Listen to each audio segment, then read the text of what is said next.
The United Nations has the opportunity to reconcile global issues, and through its collective membership, take actions necessary to develop, implement, innovate, and crucial solutions.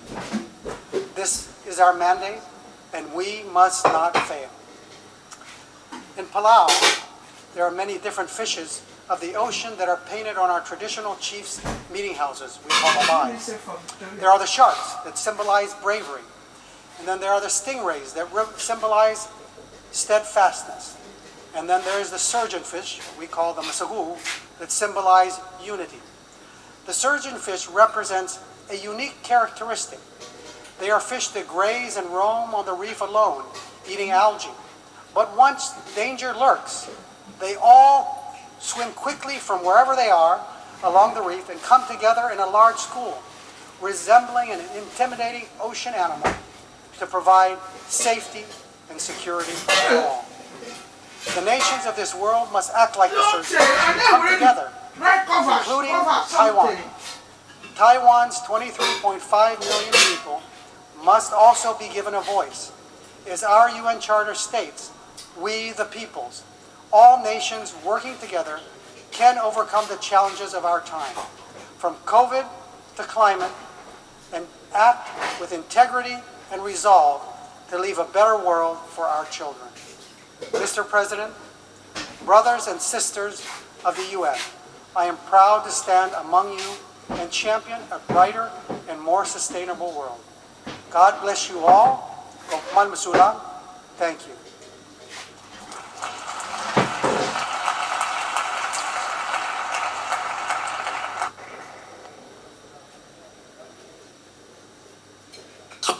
Al presidente. I want to thank the President of the Republic of Palau for the statement he's just made, and I would ask protocol to please escort His Excellency.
If you are over 50 and don't have a funeral coverage plan in the UK, I'm going to show you how easy it is to apply for £10,000 in coverage. See David Cameron, Prime Minister, First Lord of the Treasury and Minister for the Civil Service of the United Kingdom of Great Britain and Northern Ireland.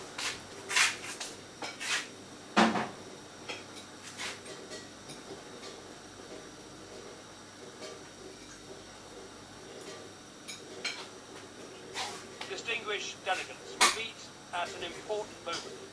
Today we celebrate the huge progress that the world has made towards the Millennium Development Goals. And we commit to go even further through the new Sustainable Development Goals. Since the MDGs were adopted in the year 2000, we have made huge strides forward. The proportion of people living in extreme poverty has fallen significantly. Malaria deaths have fallen by 60% since 2000, saving more than 6 million lives. 6 million lives. And 43 million fewer children out of school. I am proud to lead a country that has made a huge contribution towards this extraordinary progress.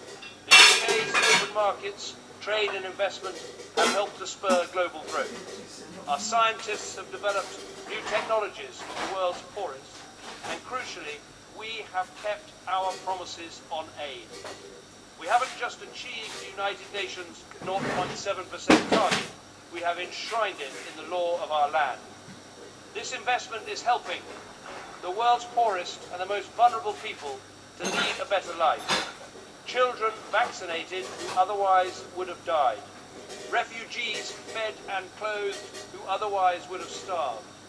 Countries given a chance of stability and security that otherwise could have fallen apart. Aid is not enough on its own, of course not, but it is essential and it works. So today I call on others to follow Britain's lead. I say to my fellow world leaders from developed countries, we've been making these aid promises for years. Now let us all deliver on them. The world is watching, and now as we adopt these new goals, let's inspire the world with what we want to achieve. To reduce preventable deaths to zero, to eliminate illiteracy and malnutrition, to eradicate extreme poverty within a generation. This is a clarion call to the whole world, to eliminate for the first time in human history the scourge of extreme poverty, something that has been dreamt about for centuries, something that many thought would never happen, but now is within our grasp. I'm delighted that ending extreme poverty forever is at the heart of these new goals. It's something that I pushed hard for, and I'm delighted that we've recognised that to end extreme poverty, we need to put the poorest, the weakest and the most marginalised first, to leave no one behind. But today, together, we commit to go even further. There can be no attack on poverty without an assault on climate change. So we commit to make progress in a way that is sustainable and protects our one and only planet for the long term, and treasures and conserves our natural resources for future generations. This is the only way to eliminate extreme poverty forever, and to prevent more our progress being undone by environmental degradation or dangerous climate change. And there can be no attack on poverty without ending gender inequality. So today we commit to a world where women and girls are treated equally to men and boys. And crucially, we commit to tackle all the causes of poverty. Let us be frank, especially here, about what keeps so many stuck in poverty. Corruption, rotten government, no access to justice, no property rights, no rule of law. Today, for the first time, every country in the world is committing to tackle corruption, to promote the rule of law and access to justice, to reduce illicit financial flows, and to strengthen the return of stolen assets. We are committing to build accountable and transparent institutions and representative decision-making to ensure that everyone has a legal identity and access to information, and we are saying we must protect basic freedoms. For a long time, these issues were off the global development agenda. Now they are right at the top, and everyone has signed up. This was one of the key recommendations of the high-level panel on the new global goals that I co-chaired along with the presidents of Liberia and Indonesia. And I'm delighted that it has been adopted right here today. Achieving these goals will take actions, not words. As well as aid, we need investment, trade, growth and jobs. So I urge companies around the world to invest in developing products for the poorest and in new forms of clean energy. And I urge governments to smash down the unfair barriers that prevent our people from trading freely, starting at the WTO meeting later this year. And let us go even further. We need a new global partnership to ensure that all our policies on things like tax, trade and transparency really help to deliver progress for the poorest. The UK will lead the way internationally, just as we did leading this agenda with our G8 presidency in 2013. That is why I've committed to host a major anti-corruption summit next year to drive further action. So I say to leaders in government, in business and communities around the world, if you're committed to making progress towards these global goals, the UK is on your side and we will work with you on our shared quest. Thank you.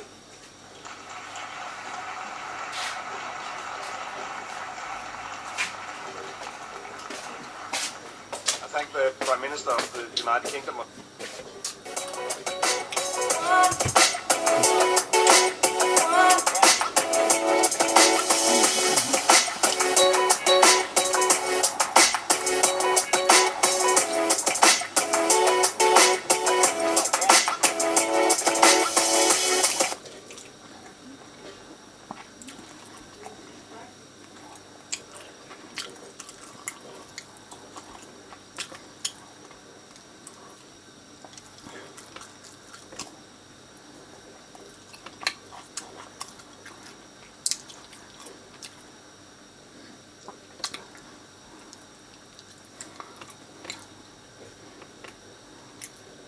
of the General Assembly, I have the honor to welcome to the United Nations His Excellency Jair Messias Bolsonaro, President of the Federative Republic of Brazil, and to invite him to address the Assembly.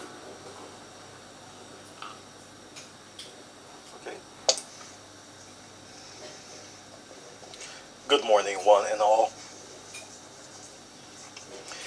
Mr. President of the General Assembly, Mr. Abdullah Shahid, Mr. Secretary General of the United Nations, Antonio Guterres, heads of state, heads of government, and other heads of delegation. Ladies and gentlemen,